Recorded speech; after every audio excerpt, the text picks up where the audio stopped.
ইউরোপের সঙ্গে চলমান উত্তেজনার প্রেক্ষাপটে রাশিয়ার প্রতিবেশী দেশ বেলারুশে তাদের নতুন হাইপারসনিক পারমাণবিক ক্ষেপণাস্ত্র ব্যবস্থা ওরেশনিক মোতায়েন করেছে। বেলারুশের প্রতিরক্ষা মন্ত্রণালয়ের তথ্য অনুযায়ী এই ক্ষেপণাস্ত্র ইতিমধ্যেই নির্দিষ্ট এলাকায় কমব্যাট ডিউটি শুরু করেছে।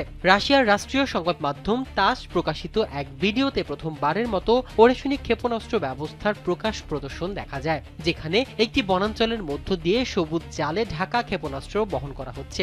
রুশ প্রেসিডেন্ট ভ্লাদিমির পুতিন দাবি করেছেন ওরেশনিক শব্দের চেয়ে 10 গুণ বেশি গতিসম্পন্ন এবং বর্তমান বিশ্বের কোনো আকাশ প্রতিরক্ষা ব্যবস্থা এটি প্রতিহত করতে সক্ষম নয়। নিরাপত্তা বিশ্লেষকদের মতে বেলারুশে এই ক্ষেপণাস্ত্র মোতায়েনের ফলে প্রায় পুরো ইউরোপই এর পাল্লার মধ্যে চলে এসেছে। মধ্যম পাল্লার এই ক্ষেপণাস্ত্র সর্বোচ্চ 5500 কিলোমিটার দূরের লক্ষ্যবস্তুতে আঘাত হানতে পারে। পশ্চিমা বিশ্লেষকদের ধারণা, ইউক্রেনকে ন্যাটোভুক্ত কয়েকটি দেশ এমন ক্ষেপণাস্ত্র দেওয়ার প্রতিশ্রুতি দেওয়ায় দেশগুলো রাশিয়ার অভ্যন্তরে আঘাত হানতে সক্ষম। তার প্রতিক্রিয়াতেই মস্কো এই পদক্ষেপ নিয়েছে। ফলে ইউরোপে সামরিক উত্তেজনা আরও বাড়ার শঙ্কা দেখা দিয়েছে।